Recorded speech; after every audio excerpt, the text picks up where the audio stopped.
Rafael Leónidas Trujillo, one of the most infamous dictators in Latin American history, ruled the Dominican Republic for over 30 years.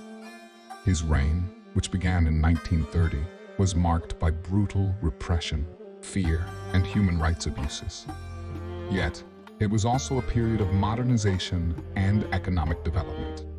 Today, we explore the complex and controversial legacy of El Jefe, the man who controlled every aspect of Dominican life for 3 decades.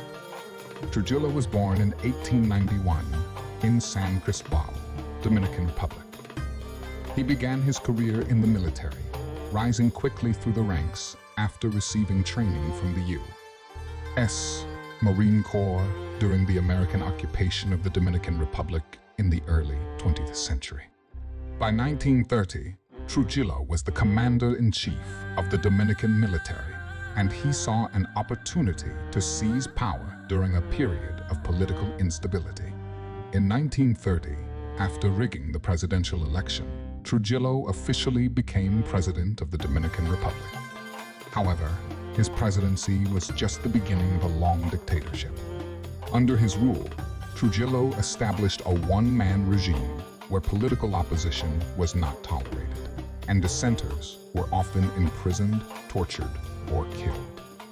His control was so absolute that it became known as the era of Trujillo, with El Jefe wielding near total control over the government, the economy, and even the personal lives of Dominicans.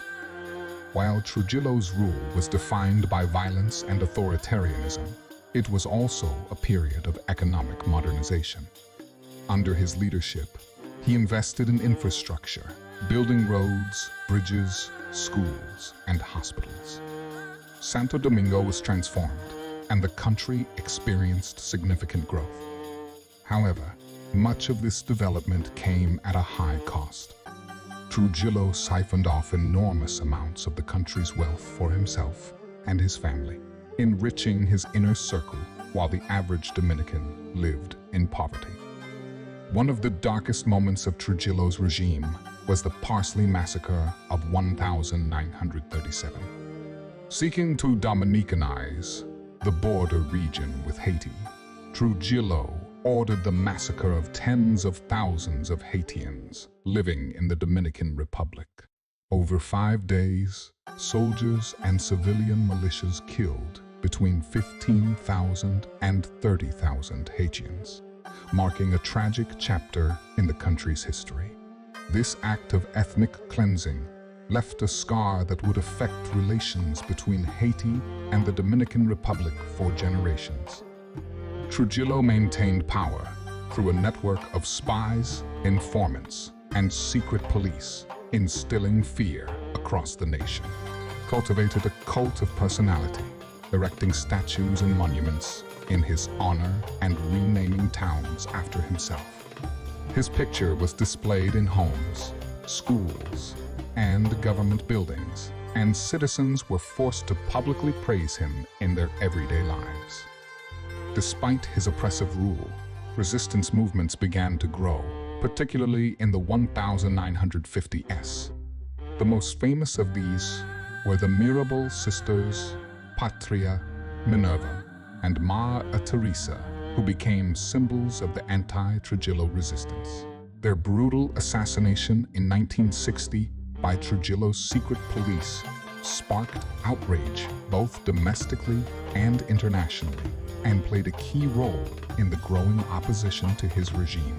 In 1961, after decades of dictatorship, a group of Dominican dissidents, backed by factions within the military, ambushed and assassinated Trujillo.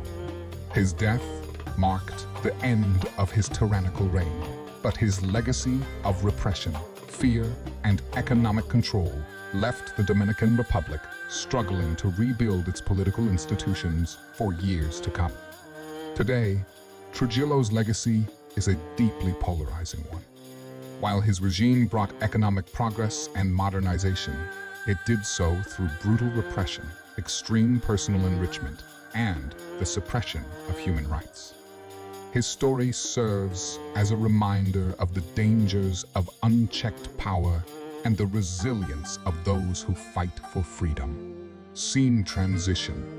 Closing shot the statue of the Mirabal sisters, with the Dominican flag waving in the background. Thank you for joining us as we explore the life and legacy of Rafael Leónidas Trujillo, one of the most controversial figures in Dominican history.